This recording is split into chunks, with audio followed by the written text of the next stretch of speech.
Captain America Brave New World is in theaters this week. That means we now have 35 MCU films to rank from worst to best. Now, you heard that. MCU films. We're not including any of the stuff on Disney+. We are specifically just talking about the MCU movies. And since, well, we've been doing a lot of these rankings, we're going to try and do this in under 20 minutes. So let's get to it.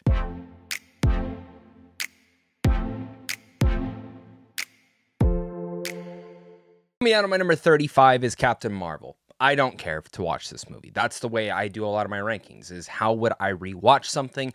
Do I want to rewatch it? And Captain Marvel is the one Marvel film on this list that I just never have the urge or eagerness to rewatch. I like Brie Larson as the character. I don't really like the character in this movie, but I do like Nick Fury in the film. At my number 34 is Ant-Man and the Wasp: Quantumania. This was one of my most excited projects, and I would say out of the entire MCU, this might be one of the most disappointing to me. I, again, don't really have the eagerness to rewatch this. A lot of it can be because they pivoted away from Kang the Conqueror, but also in the way that they used Kang the Conqueror in here, I was a little bit disappointed in the lackness of the urgency of this character, specifically in the ending of Quantumania. That is where it really rubs me the wrong way. The way that the entire film ends and how there felt like there was truly no stakes in the Quantumania world. Number 33 is The Marvels. Again, this is an upgrade from Captain Marvel. It is a messy film. It is a short one and it should have been longer, but thankfully, because of the trio we are following along the way, is honestly the only reason I have gone back and rewatched this movie. I enjoy them for what it is. I enjoy the film because of them. I liked some of the stakes and specifically where the film ends with all of them. But the story itself is very lackluster, and it feels like we should have had a Captain Marvel movie before this. My number 32 is Ant-Man and the Wasp. This is an enjoyable movie. I would say 32 and up, I would rewatch these movies here and there, and Ant-Man and the Wasp is enjoyable. I think on rewatches, when you do go through the entire MCU, it does feel, again, just like one of those little side stories, which is fine to have, but it's, again, not one of those, like, if I have to go back and rewatch an Ant-Man movie or any of these other Marvel films, I'm not going to overall pick this one. There's some fun gags. I just don't think it's as good as the first film. Brings me down to my number 31, which anytime, like, in the last kind of few months, this is the one that's kind of grown on me a little bit more. Not saying it's a great movie, but it is something that I kind of dig the aesthetic, and that is Thor: The Dark World. I know it's not great. I know there is a lot of issues with it, but I do kind of dig the aesthetic of Asgard in this movie. I do kind of like what Alan Taylor was trying to do. I love the Thor and Loki storyline in here, and I think that's actually the one reason that I do find myself going back to Thor: The Dark World here and there. Number 30 is Iron Man 2, a film that is enjoyable as an Iron Man sequel, has some damn good action, specifically when War Machine suits up, but its problem is it's trying to be a sequel to Iron Man as well as a setup for the next film, which is the first Avengers. And for me, I like it. It's fine. I watched this one back in a hotel room, like, I think last year, and I remember, like, being engaged with it, but also not really having that memory of it. My number 29 is The Incredible Hulk, which just also got its sequel this past weekend, basically, with Captain America Brave New World. And I think The Incredible Hulk is a fun movie. I think this is a film that would pivot it and be better if it was a little bit longer, specifically in the way that wants to handle the Jekyll and Hyde situation with the Incredible Hulk and Bruce Banner. I think Edward Norton does a good job as Bruce Banner. The biggest problem with this movie, and I just rewatched it, is there's just no depth to the story, to the characters. It's very much a run and go, run and go. We got to do this. We have to do this. There's no development between anything going on here, and that is the reason that I think The Incredible Hulk is held back. There is some phenomenal action. The Hulk versus the Abomination scene is still great. The Hulk versus the Army scene is still great. I just find it to be a little lackluster when you do look at it at the entirety, but it's a fun film. Number 28 is Thor. This is just a good movie. Like, this is a good movie. I think Kenneth Branagh does a really good job bringing, like, those Shakespearean themes into Thor itself. I think the reason that this film isn't higher up on this list, and personally would be, is if it just didn't take place so much on Earth. I want to be in Asgard. I want to live in Asgard. But for me, I just never really cared to rewatch this one. We get into my number 27, which is actually the brand new Captain America: The Brave New World. Now, I actually really liked this movie. I enjoyed it quite a bit. It's not a great movie. There is quite a few significant flaws throughout it, whether it's the clunky dialogue, some of the story, some of the pacing, and one of the biggest things is just like it does feel messy. And of course, also some of the green screen and just visual effects do not look good. But in hindsight, I do really like this. I think this is a great showcase for Sam Wilson as Captain America and why he should be Sam Wilson and why Sam Wilson deserved to have the shield. Now, the action here is good. It's fun. I think the Red Hulk stuff, when it does happen, is awesome. I really like the usage of the leader and, again, how it is a sequel to The Incredible Hulk. I just have little issues here and there that I feel like would have made this film even better. I'm not sure what happened entirely around the production. It seems like there was a lot of reshoots, a lot of changes, so many rumors. We don't know what currently occurred, but I am excited to see whatever happens with Anthony Mackie, Sam Wilson in the future, and I really hope he gets another time and chance to shine because he deserves it. Get into my number 26, which is Thor Ragnarok. Now, I know a lot of people are probably going to have this way higher up on their list, and I completely understand. I enjoy this film. It's very enjoyable, but I have a lot of problems with how some of the humor is interplaced in here. And just in general, while the jokes are funny, I think sometimes they take away from the story, and it feels a little bit too much at times, which is funny because when we talk about the next Thor film, a lot of you guys are going to be like, but Zach, you just said that about Thor Ragnarok, but we feel that about Thor Love and Thunder. Yeah, I feel the opposite. Thor Ragnarok, though, has a lot of fun action scenes. I think Hela's awesome as a villain. I just wish they would have had a little bit more of her in there. I wanted more from the movie, personally. My number 25 is Spider-Man Homecoming. This is just a small, little, fun John Hughes Spider-Man film with a fantastic villain with the Vulture. I think as a first Tom Holland Spider-Man film, this is really fun. It's different than any of the other Spider-Man movies, and I like how small scale it is. I also love that they used the Vulture in here. I've never personally liked that villain from the comics, but this is one of my favorite interpretations of it, and Michael Keaton killed it. My number 24 is Captain America, the First Avenger. This is just a solid, awesome World War II action film. Like, this feels and harkens back to like The Rocketeer, which makes sense because of the director, and I really like what Chris Evans does in this role. I've always said it, my biggest issue with the film is that it just montages through way too much, and I feel like it would have needed to take its time more with the Peggy Carter relationship as well as the Bucky Barnes one, but I digress. My number 23 is Doctor Strange in the Multiverse of Madness. I think Sam Raimi was handed not the best script, but his direction, I think, saves this film. And this film has grown on me a little bit more as I've rewatched it. I think it doesn't go too far with the multiverse stuff, but it does go all balls to the wall with its action and with some of its storytelling. And I think using Scarlet Witch as the villain, while I think she goes a little bit too out there, I wish they would have taken their time a little bit more with that. I think Elizabeth Olsen does an amazing job as that character. I think Benedict Cumberbatch is great as Doctor Strange. Again, wish he would have gotten a little more meat to his storyline here. But the action, the cinematography, the score, all of that is top tier. I think this is just a purely entertaining movie that is thankfully saved by Sam Raimi's direction. We get into my number 22, and it's Ant-Man. I'm a big fan of heist films, and Ant-Man is a heist film at its heart. It's a lot of fun. I love all the like growing, the Honey I Shrunk the Kids type of stuff, and I think they use that to such a high capability. It's a very simple movie, but it is such an enjoyable one with a lot of good humor, and Paul Rudd nails it. My number 21 is Iron Man 3. I think what Shane Black does here is great. Now, while they've retconned a lot of kind of little things in here, specifically with Iron Man 3 and like what Tony goes through, that's fine. Like, I wish they kind of would have kept some of these ideas going into Age of Ultron, but I also think what Shane Black does here is he gives us more of a Tony Stark movie than an Iron Man film.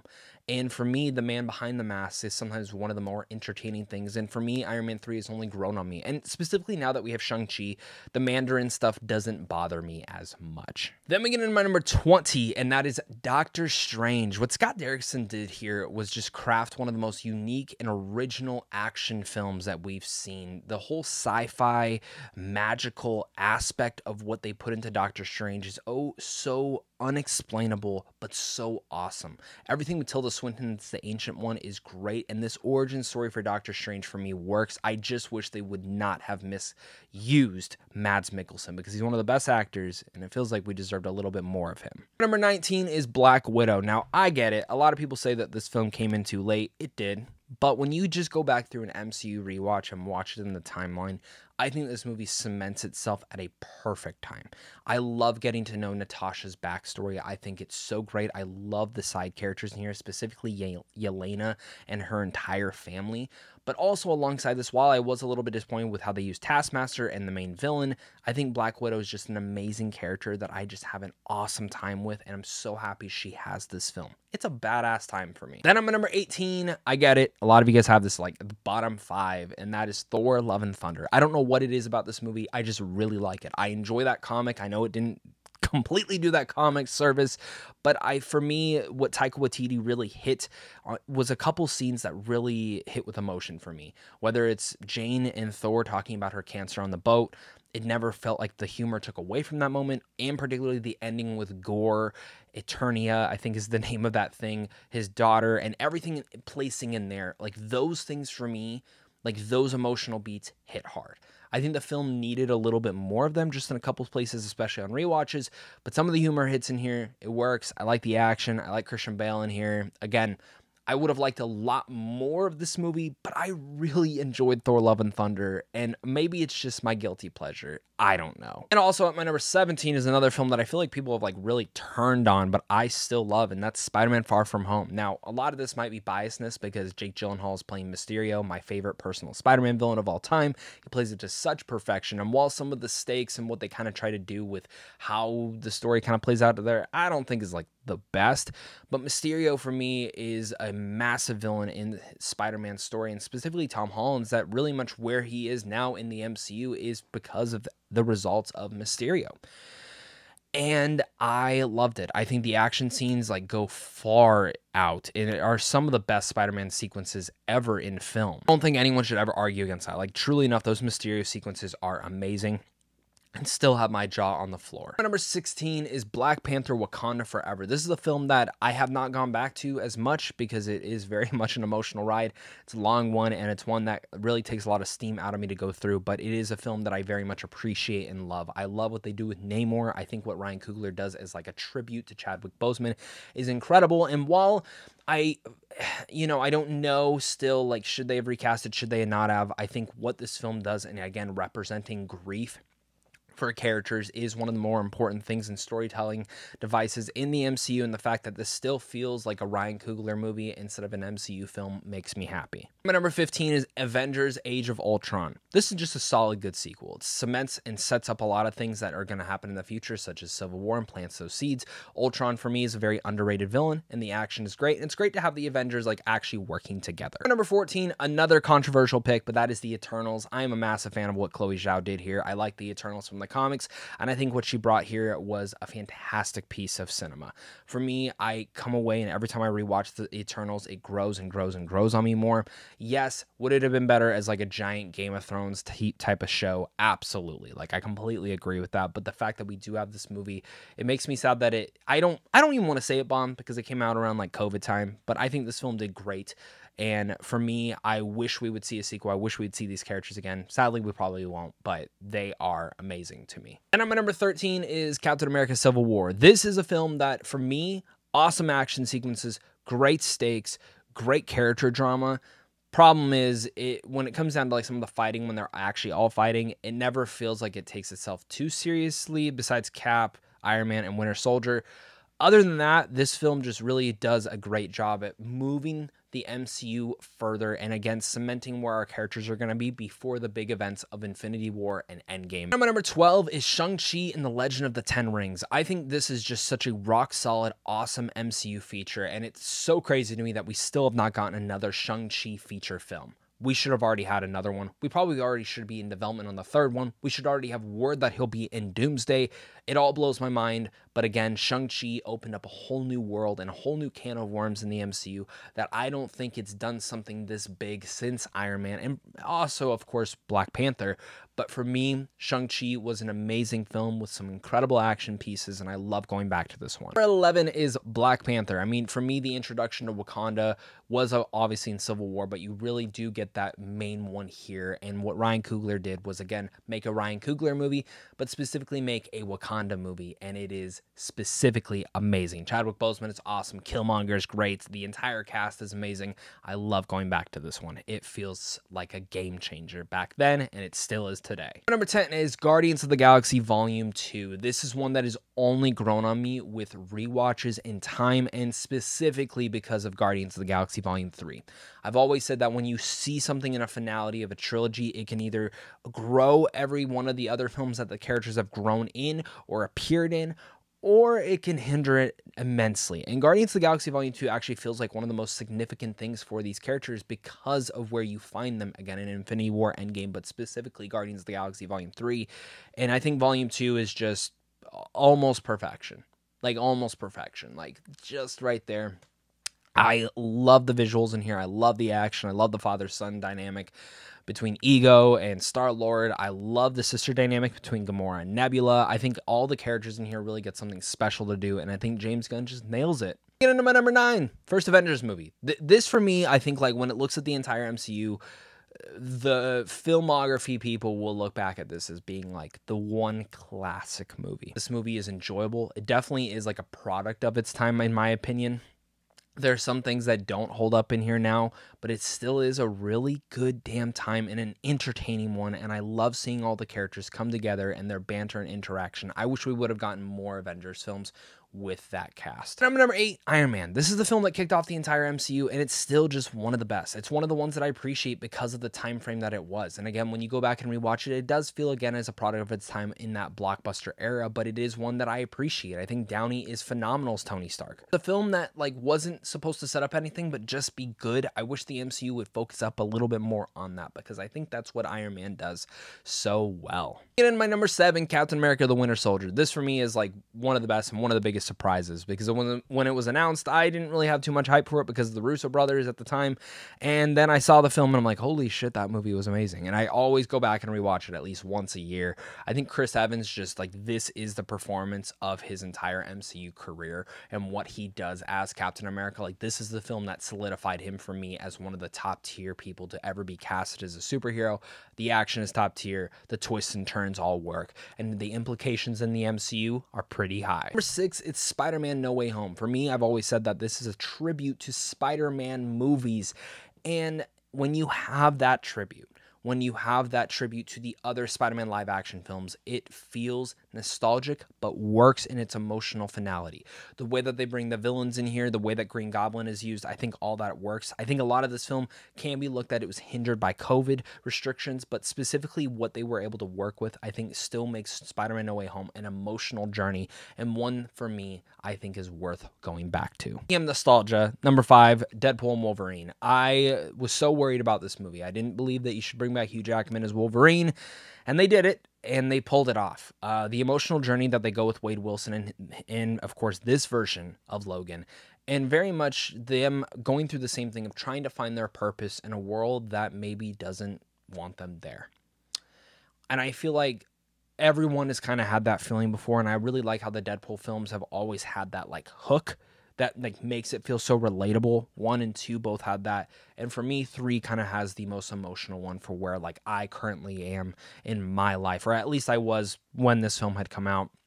It's funny, it's hilarious, the cameos work because they actually are integral to the story, the humor is off the charts, the action is the best it's ever been. For me, I think I'm like safe to say that I think this is the best Deadpool film now. I think there's a couple like story issues I have here and there, but I love this movie so much and it's so rewatchable. Number 4, Guardians of the Galaxy. I'm going to keep it short on this one. It used to be one of my favorite MCU films, still is one of my favorites. I just absolutely love it. It's such a perfect embodiment of bringing a team together, and for me, it brought to life what the Guardians were from the comics. And number 3, it's Avengers Endgame. Avengers Endgame is one that everyone will always have those moments of watching it in the theater for the first time or going back to the theater and trying to find a seat just to experience it with an audience, and I will never forget that feeling. Like, that was such an emotional experience. It was one of people cheering and clamoring, and I don't know if we will ever get that again. Like, in terms of the MCU, I know, like, Secret Wars and Doomsday have the potential, but to what those moments meant in Endgame, they felt earned.